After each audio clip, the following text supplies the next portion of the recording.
অনেক পেছনের দিকে হরিণগুলো একদম অবলীলায় তাকিয়ে রয়েছে। এই বনটার এটাই মজা যে হরিণ খুব কাছ থেকে দেখা যায়, যেটা অন্য কোনো জায়গায় দেখা যায় না। যে দূরে আমরা হরিণ দেখতে পাচ্ছি, অনেক হরিণ ঘুরে বেড়াচ্ছে, এক পাল হরিণ রয়েছে। সাধারণত চিড়িয়াখানার হরিণ দেখা আর বনের ভেতরের হরিণ দেখার অনুভূতি কিন্তু কোনোভাবেই এক রকমের নয়। এই যে এখানে দেখেন চমৎকার শ্বাসমূল। আসলে প্রকৃতি যে কত বিচিত্র তা এই সুন্দরবন ভ্রমণে আসলে আপনারা দেখতে পাবেন। কোথাও আপনারা অবারিত বন দেখতে পাবেন, কোথাও আপনারা সি বিচ দেখতে পাবেন, কোথাও সি বিচের সামনে থেকে বনের শুরুটা দেখতে পাবেন। এই জন্যই সুন্দরবন ট্যুরে যতটা ভ্যারাইটি আপনারা দেখতে পাবেন, এটা কিন্তু বাংলাদেশের অন্য কোনো ট্যুরে আপনারা দেখতে পাবেন না। ভাবছি যে একটা হরিণ দেখছি, ওটাই মডিফাই করে কুষ্টিয়াতে যাইতে যাইতে বাঘ বানানো যায় কিনা। সত্যি কি সুন্দরবনের এমন কোনো জায়গা রয়েছে যেখানে গেলে আপনারা বন্য পরিবেশী বনের সমস্ত প্রাণী দেখতে পাবেন? আর যদি থাকেও তাহলে সেটা আসলে কোথায়? অনেকেই বলে থাকেন এখানে আসলে নাকি বাঘও দেখতে পাওয়া যায়। তবে আমরা আসলে কি কি প্রাণী দেখেছিলাম সেটা নিয়েই থাকছে আমাদের আজকের এই ভিডিও। তাহলে চলুন না শুরু করি আজকের ভিডিও।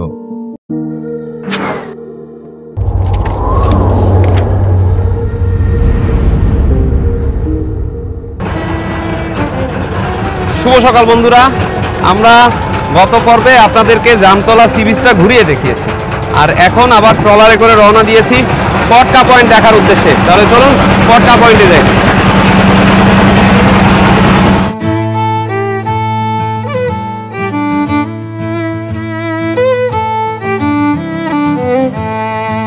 গতদিন আমরা একটা খালের ভেতর দিয়ে চলে গিয়েছিলাম জামতলি সি বিচটা দেখার জন্য।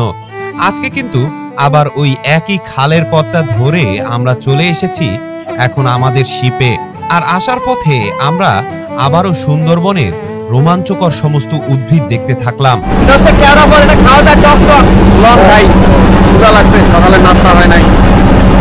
তবে কটকা ফরেস্ট অফিসটা কিন্তু জামতলি সি বিচের একেবারে উল্টো সাইডে পড়েছে।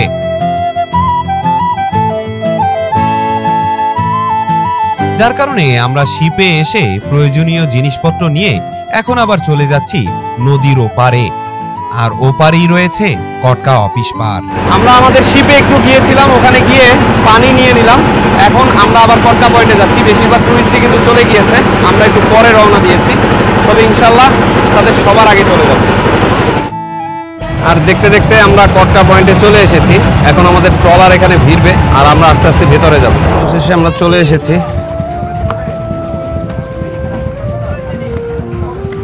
আমরা এখন কটকায় যাচ্ছি। এখানে আসলে হরিণ দেখা যায়, চলুন আগে হরিণটা দেখে আসি।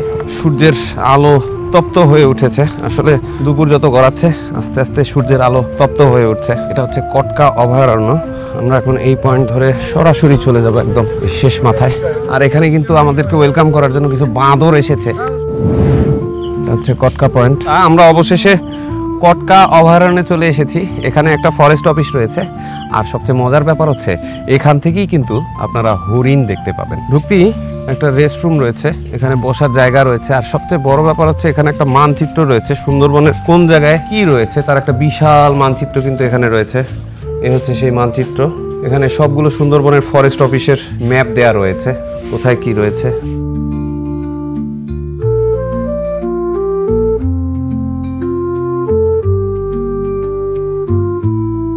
এখানে চমৎকার পথ বানানো রয়েছে, রাস্তাটা খুবই সুন্দর।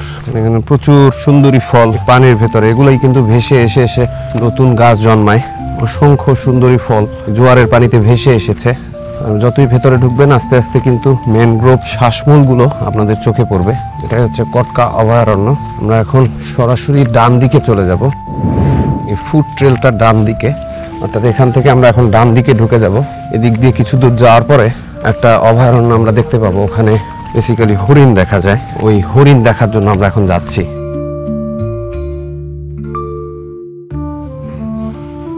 এই পাশে পাবলিক টয়লেট রয়েছে, পুরুষ আর মহিলার জন্য আলাদা ব্যবস্থা রয়েছে। আর এই কটকা আসলে কিন্তু আপনারা একটা মোবাইলের টাওয়ার পাবেন, যার কারণে কিন্তু মোবাইল নেটওয়ার্ক থাকে। এই ডান দিকে হচ্ছে ফুড ট্রেল, আমরা এখন ওইদিকে যাব। এই ট্রেলটা ধরে যতই আপনারা সামনে যাবেন ততই রোমাঞ্চকর অভিজ্ঞতা আপনাদের সামনে আসতে থাকবে। এখানে কিছু ভয়ানক জলদস্যু দাঁড়িয়ে রয়েছে। আর অবশেষে আমরা কিন্তু বিখ্যাত কটকা ট্রেলে চলে এসেছি। সুন্দরবনের এটা একটা অতীব বহুল পরিচিত জায়গা। এখান থেকে চমৎকারভাবে সুন্দরবনটা উপভোগ করা যায়। সকাল সকাল আধো ছায়া আধো অন্ধকারের ভেতরে আমরা এখন হেঁটে চলছি। আর এখানে আসলেও আপনারা বিভিন্ন গাছ দেখতে পাবেন। এটা হচ্ছে গেওয়া গাছ, সেই বিখ্যাত গেওয়া গাছ। এবং দর্শনার্থীদের সুবিধার জন্য এখানে বিভিন্ন গাছের দিক নির্দেশনা দেওয়া রয়েছে, নাম দেওয়া রয়েছে। তবে বর্ষাকাল হওয়ার কারণে আর জোয়ারের পানি চলে আসার কারণে জায়গাটা কিন্তু কর্দমাক্ত। এই যে দূরে কিছু বাঁদর দেখা যাচ্ছে, এরা গাছ থেকে পাতা ছিঁড়ছে এখন।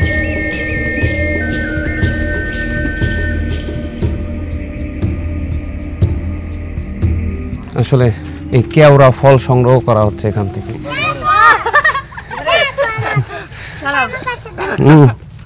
পরে দিবে। মূলত এখান দিয়ে হরিণ দেখা যায়। মূলত শুকনোর সময় কিন্তু এই দিক দিয়েই যাওয়া যায়, কিন্তু বর্তমানে জায়গাটা কর্দমাক্ত, যার কারণে আমাদেরকে সামনে দিয়ে ঘুরে যেতে হবে। সকালের মিষ্টি সূর্যের আলো পড়েছে এবং সেই আলোতে এই শ্বাসমূলগুলো খুব চমৎকার দেখা যাচ্ছে। মূলত কটকা ফরেস্ট অফিস এবং কটকা সমুদ্র সৈকতটি খুলনা জেলার কয়রা উপজেলার কয়রা ইউনিয়নে অবস্থিত। বিশ্বের সর্ববৃহৎ ম্যানগ্রোভ বন সুন্দরবনের দক্ষিণ পূর্ব কোণে এই সমুদ্র সৈকতটি অবস্থিত। আর এটি মংলা সমুদ্র বন্দর থেকে প্রায় 90 কিলোমিটার দূরে অবস্থিত। এই জায়গা থেকে একই সাথে আপনারা সুন্দরবন এবং সমুদ্রের অপূর্ব দৃশ্য একসাথে দেখতে পাবেন। এই পথটা একদম সমুদ্রের পার পর্যন্ত চলে গিয়েছে।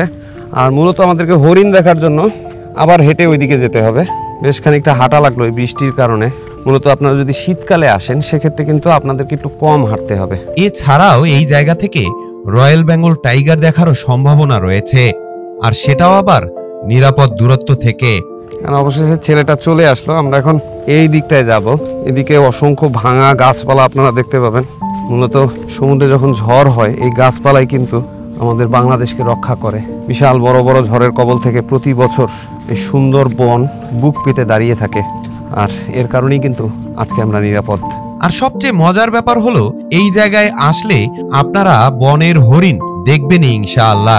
হাঁটতে হাঁটতে আপনারা অসংখ্য হরিণের পায়ের ছাপ দেখতে পাবেন। এগুলো কিন্তু ছোট ছোট হরিণের খুরের দাগ। সামনে গেলে আমরা হরিণ দেখতে পাবো। আর এগুলো হরিণের বিষ্ঠা। মূলত এই হরিণ কিন্তু একেবারে সমুদ্রের পার পর্যন্ত থাকে সকাল পর্যন্ত, কিন্তু একটু আলো ফোটার সাথে সাথে তারা দূরে চলে যায়। যে এখানে কিন্তু এই যে জোয়ারের পানি চলে এসেছে, আমরা এখন এই জায়গা দিয়ে যাচ্ছি হরিণ দেখার জন্য।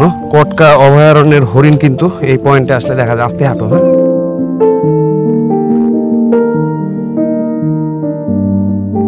সূর্যের আলোটা এখন পেছনে। আমরা এখন চরের মধ্যে দিয়ে হাঁটছি ওই হরিণ দেখার জন্য। এখানে প্রচুর কাদা, জায়গাটায় প্রচুর কাঁকড়া রয়েছে, ছোট ছোট কাঁকড়া।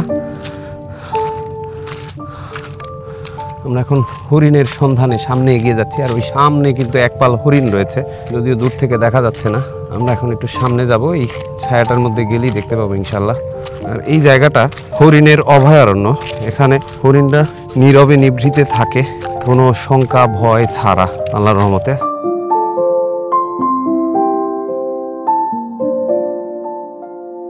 আর নিচে কিন্তু চমৎকার শ্বাসমূল আপনারা দেখতে পাবেন। পেছনের দিকে হরিণগুলো একদম অবলীলায় তাকিয়ে রয়েছে, যেমনটা দেখতে পাচ্ছেন। সামনে হরিণ ঘুরে বেড়াচ্ছে। এই বনটার এটাই মজা যে হরিণ খুব কাছ থেকে দেখা যায়, যেটা অন্য কোনো জায়গায় দেখা যায় না। যে দূরে আমরা হরিণ দেখতে পাচ্ছি, অনেক হরিণ ঘুরে বেড়াচ্ছে, একপাল হরিণ রয়েছে।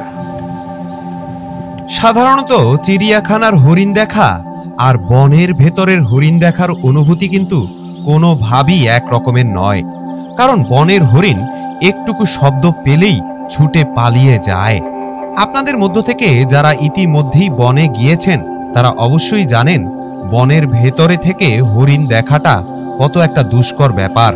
আল্লাহর রহমতে আমি আমার জুমার লেন্স দিয়ে এই হরিণগুলোকে খুব ভালোভাবেই অবলোকন করলাম, কারণ আমি ওদের থেকে অনেকটা দূরে অবস্থান করছিলাম। আর প্রযুক্তির সহায়তায় ওদেরকে খুব কাছ থেকে দেখার সৌভাগ্য হলো আমার।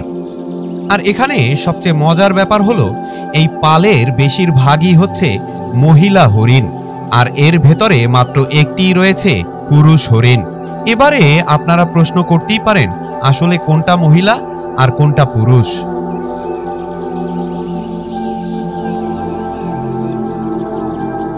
মূলত যেটার বাঁকানো শিং রয়েছে ওটাই পুরুষ হরিণ। পৃথিবীতে একমাত্র মানুষের ভেতরেই মহিলা জাতি পুরুষের চেয়ে বেশি সুন্দর, আর অন্যান্য প্রজাতির সমস্ত প্রাণীর পুরুষরাই মহিলার চেয়ে বেশি সুন্দর। সত্যি আশ্চর্য একটা ব্যাপার। আমাদের হরিণ দেখা শেষ, এখন আমরা ফিরে যাচ্ছি। ওইদিকে আবার একটা সি বিচ রয়েছে, চলুন ওই বিচটা একটু ঘুরে তারপরে আমরা অফিসটাও একটু ঘুরে দেখি।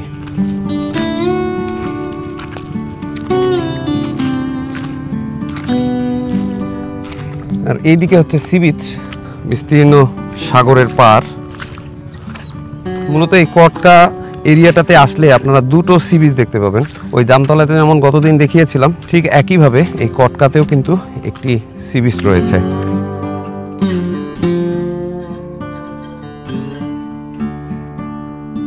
এখানে আসলে অনেক ভাঙা গাছের গোড়া আপনারা দেখতে পাবেন।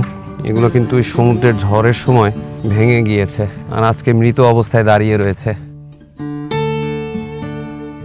এই পুরো সমুদ্র অঞ্চলে আসলে আপনারা এরকমের অনেক ভাঙা গাছপালা দেখতে পাবেন, মৃত গাছপালা দেখতে পাবেন। মূলত এগুলোই কিন্তু ওই ঝড়ের সময় আমাদের বাংলাদেশের মূল কোরকে রক্ষা করে। দানবীয় ঝড় থেকে এই গাছগুলোই আমাদেরকে বছরের পর বছর বাঁচিয়ে আসছে। আর এখানে আসলে কিন্তু আপনারা এই যে ছোট ছোট শামুক ঝিনুক দেখতে পাবেন। এই যে এগুলো হচ্ছে ঝিনুক, এরকম সাদা ঝিনুক এই অঞ্চলে সবচেয়ে বেশি দেখা যায়। আসলে এই পুরো সুন্দরবন এলাকাটাই বৈচিত্র্যতায় ভরা। এখানের এক একটা পয়েন্টে গেলে আপনারা এক এক রকমের ফিল পাবেন। এখানে আসলে আপনারা যেমন একই সাথে সাগর এবং বন দেখতে পাবেন, আবার সুন্দরবনের অন্য অংশে গেলে কিন্তু নদী এবং খালের ভেতরে তৈরি হওয়া বন দেখতে পাবেন। আর তার পাশাপাশি প্রতিটা জায়গায় কিন্তু আপনারা এই সুন্দরী ফলগুলো খুঁজে পাবেন। মূলত সাগরের পানিতে ভাসতে ভাসতে এই ফলগুলোই এই এলাকার প্রজনন ধারা অব্যাহত রাখে। এছাড়াও কুয়াকাটা সমুদ্র সৈকতের মতো কিছুটা ভাইব আপনারা এখানে আসলেও খুঁজে পাবেন। আর অবশেষে আমরা কিন্তু সি বিচ চলে এসেছি। এখানে একটা ম্যানগ্রোভ সি বিচ রয়েছে, মানে পাড়ের দিকটায় অনেকগুলো ম্যানগ্রোভ ট্রি দেখবেন, আর সামনে কিন্তু সাগর রয়েছে, বিশাল সমুদ্র, তার সামনে কিছু ম্যানগ্রোভ ট্রি রয়েছে এবং এগুলো কিন্তু খুব এক্সাইটিং। আপনারা দেখতে পাচ্ছেন এই যে শেকড় কিন্তু বের হয়ে এসেছে বেশিরভাগ গাছেরই।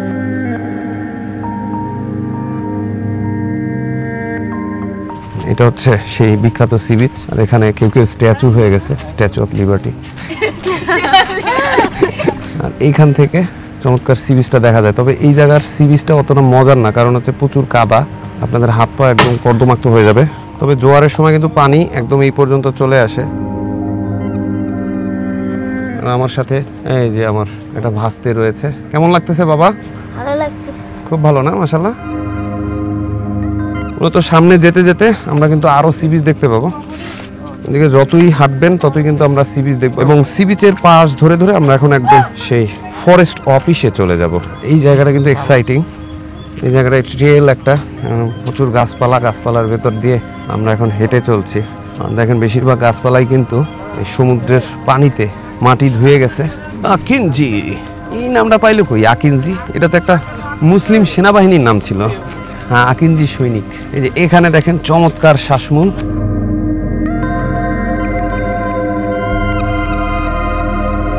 আসলে প্রকৃতি যে কত বিচিত্র, তাই এই সুন্দরবন ভ্রমণে আসলে আপনারা দেখতে পাবেন। কোথাও আপনারা অবারিত বন দেখতে পাবেন, কোথাও আপনারা সি বিচ দেখতে পাবেন, কোথাও সি বিচের সামনে থেকে বনের শুরুটা দেখতে পাবেন। এই জন্যই সুন্দরবন ট্যুরে যতটা ভ্যারাইটি আপনারা দেখতে পাবেন, এটা কিন্তু বাংলাদেশের অন্য কোনো ট্যুরে আপনারা দেখতে পাবেন না। আর আমার সাথে কিন্তু খুব অল্প বয়সী আমার ভাস্তে সব কিছু দেখে ফেলছে, তাই না? কিছু কিছু লোক আছে যারা আকারে অনেক বড়, কিন্তু সমুদ্রের পাড়ে এসে কিন্তু কুচকুচে কালো হয়ে যায়। চলো তোমার একটা ছবি তুলে দে। এখানে আমরা একটা শেকড়ের বেছানায় চলে এসেছি, যেমনটা দেখতে পাচ্ছেন এখানে মনে হবে আপনাদের কাছে যেন শেকড়ের বেছানা। চমৎকার। আর এই সমুদ্রের পাড় দিয়ে হাঁটতে হাঁটতে আমরা প্রায় অফিসের কাছাকাছি চলে এসেছি। কত কি দেখা গেল? সত্যি কথা বলতে শুধু হরিণটাই দেখছি, এই ব্যতীত কোনো প্রাণীর সাথে এখন পর্যন্ত দেখা সাক্ষাৎ হয় নাই? না। তো স্বজাতীয় কোনো প্রাণী না, তেমন কিছু নেই। নেই। তবে আদিবাসী বাঘটা মানুষ দেখার খুব ইচ্ছা ছিল, কিন্তু বাঘ আর হইলো না। বাঘের মতো এই যে ভাবছি যে একটা হরিণ দেখছি, ওটাই মডিফাই করে কুষ্টিয়াতে যাইতে যাইতে বাঘ বানানো। এখানে ফরেস্ট অফিসের একটা বিল্ডিং এখনো কিন্তু এই সমুদ্রের পাড়ে রয়েছে, কিন্তু এটা কিন্তু যথেষ্ট নাজুক অবস্থায় রয়েছে। নিচের সবগুলো খুবই খারাপ অবস্থায় আছে। আর এই দিক থেকে আমরা বীজ দেখে এখন কিন্তু এই পাড়ে উঠে যাব। মূলত কটকায় আসলে এটাই আপনাদের মজা লাগবে। এক পাশে আপনারা সমুদ্র দেখতে পাবেন, আর ওই দিক থেকে আপনারা বন দেখতে পাবেন। আর এখান দিয়ে আমাদেরকে উপরে উঠতে হবে। আস্তে আস্তে আমরা কিন্তু পুকুর পাড়ে চলে এসেছি, আর এখানে পুকুরে অনেক পদ্ম ফুল ফুটে রয়েছে। এটা একটা মনোরম দৃশ্য, মাশাআল্লাহ। ফরেস্ট অফিসের যারা লোকজন রয়েছে তারা কিন্তু এই পুকুরের পানি ব্যবহার করে। পুকুরের পরিবেশটা খুবই সুন্দর, মাশাআল্লাহ। এখানে পদ্ম ফুল রয়েছে।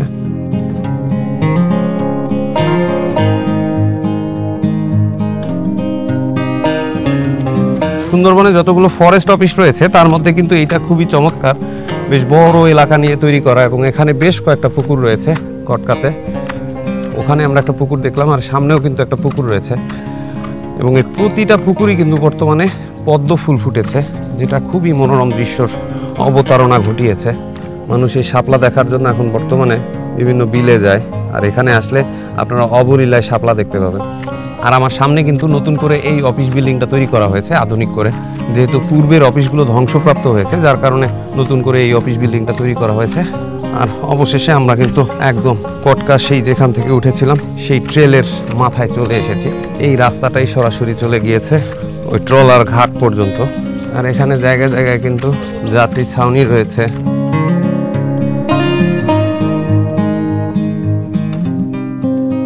এখানে দেখেন ডাস্টবিনটা কিন্তু খুব চমৎকার করে বানানো হয়েছে। আর এখানে একটা বন্য শূকর রয়েছে, যেমনটা দেখতে পাচ্ছেন শূকর চলে এসেছে এখানে। এখানে আমরা হরিণ দেখলাম, শূকর দেখলাম, দু একটা প্রাণী এখানে আমরা এসে দেখলাম, যেটা কিন্তু সুন্দরবনের অন্য অন্য জায়গায় গেলে আপনারা এরকমের বনের পরিবেশে দেখতে পাবেন না, হয়তোবা ওই খাঁচার মধ্যে আটকানো অবস্থায় দেখতে পাবেন। এই জন্যই এই কটকা পয়েন্টটা সবচেয়ে ইন্টারেস্টিং। এখানেও কিন্তু আপনারা দরগার দান বাক্স খুঁজে পাবেন, আসলে কার নাম বোঝা যাচ্ছে না, টাকা পয়সা আছে দু একটা। তাহলে কটকা পয়েন্ট থেকে আজকের মতো আমরা এখানেই বিদায় নিচ্ছি। ইনশাল্লাহ আগামী পর্বে সুন্দরবনের অন্য কোনো জায়গা থেকে দেখা হচ্ছে। সে বন্ধু বিদায়। আসসালামু আলাইকুম রহমতুল্লাহ।